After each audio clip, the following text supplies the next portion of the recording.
What's up, guys? This is Tassian with Cymatics, and today I'm going to walk you through how to make this awesome kick in Serum. It's called Kick House, and this is a part of our free Serum pack called Drums for Serum, and the download will be in the description, so I definitely suggest you get it. You can make some really cool things as far as drums in Serum, and I'm here to show you how to make this kick. So first, let me walk you through this kick real quick because it's a lot cooler than it initially sounds. These macros you can really take to the next level. So let me just play this, and I'll loop this pattern, and I'll just kind of play it for you.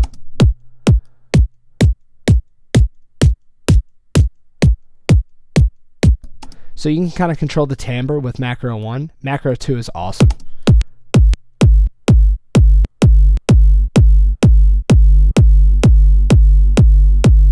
Like, that is a beast kick right there. And then you can EQ.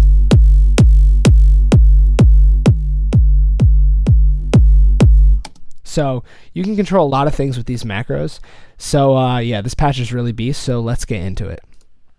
First thing we're going to do is open up a new Serum.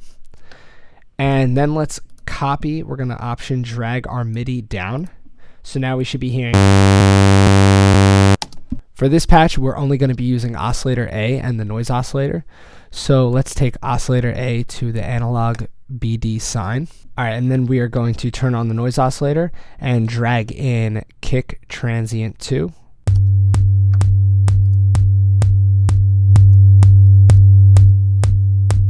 So now that we got that, let's start making our envelopes, because the envelopes are pretty much the main thing that's driving this sound.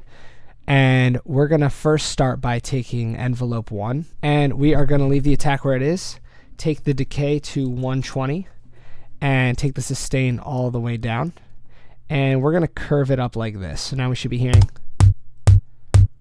and envelope 1 is controlling the volume of all the oscillators, so we are actually going to macro this decay in a little bit.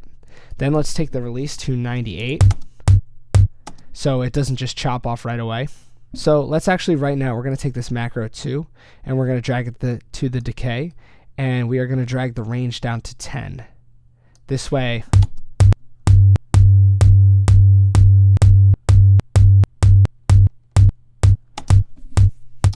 so this way we can control the length with this macro. So let's just rename that length. Then what we're going to do next is let's make sure that this single shot is on, because we don't want this sound to keep repeating. So we're going to only have that, we're going to have that trigger mode on. And we're going to take the pitch down to 45.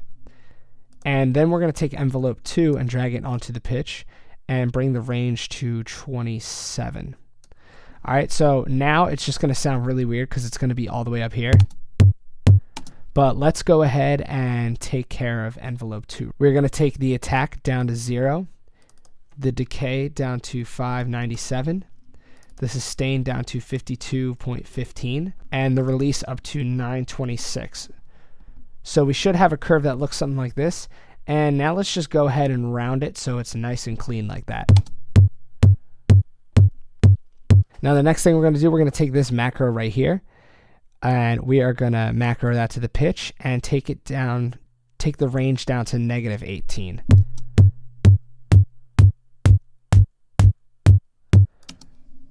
So that's how we can get that transient pitch. Trans pitch. And then the last thing we're going to do to the noise oscillator is just drop this volume down to 50, just because I turned it up just so we could hear it. All right, now let's take care of the sub. So the first thing we're going to do is drop oscillator A down an octave.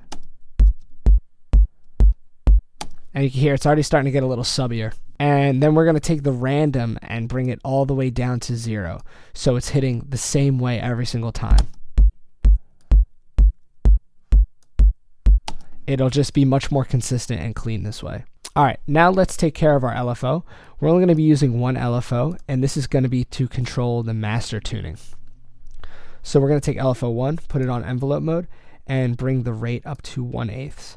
And we're just going to make this weird little curve, just so it's kind of like, it's not going to be a perfect pitch down. It's going to just kind of be like, you know, a little weird. And we can play with this, but this is essentially what the curve is going to look like.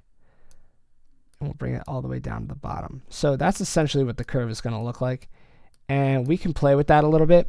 But what we're going to do now is we are going to map LFO1 to the master tune. And the only way to do that is through the matrix. So let's go to the matrix. We are going to select LFO1.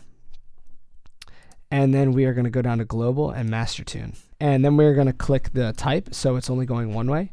And we're going to drag this up to 35. So now we should be hearing.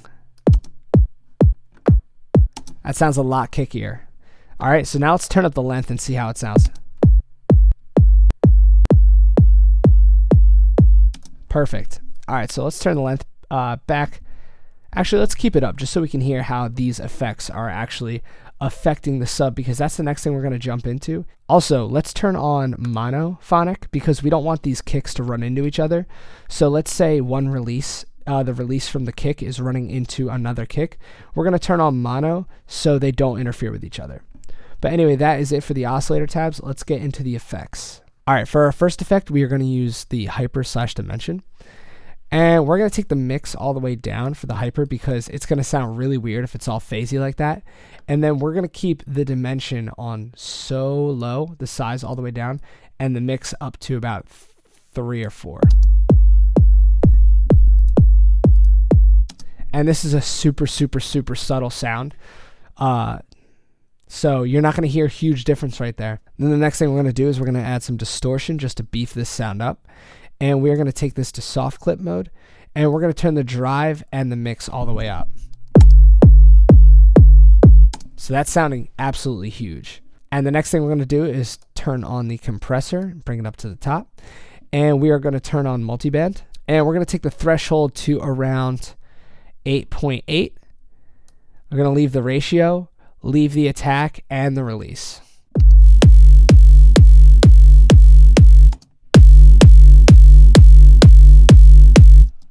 So yeah, it's sounding really good right there. We'll actually take the threshold down to around 7.6. Sounded huge. So then the next thing we're going to do is we are going to bring up an EQ. And we're going to only be messing with the high shelf volume. So we're going to turn this down to around 6.1. And then we're actually going to we're going to set macro 3 to this gain knob. And this is going to be our highs.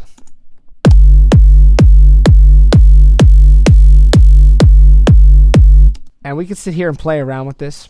It sounds a little too crunchy at the top, so we're going to take this EQ knob down to around 10, and we're going to bring the range up to 20.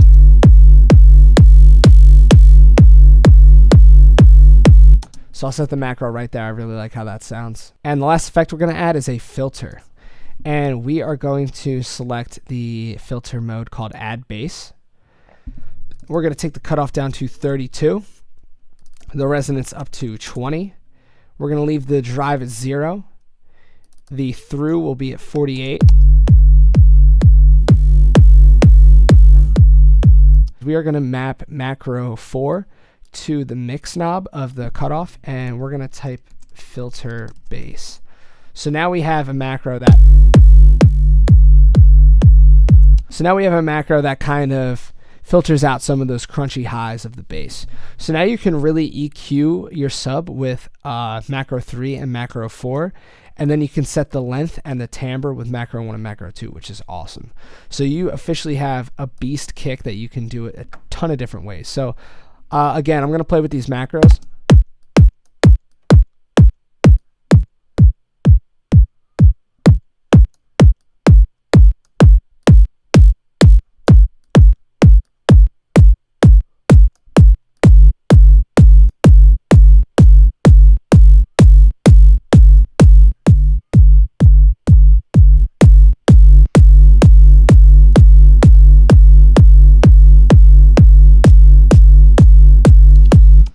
So yeah, super beast, and it's really not that complicated. You just need to know how to do it.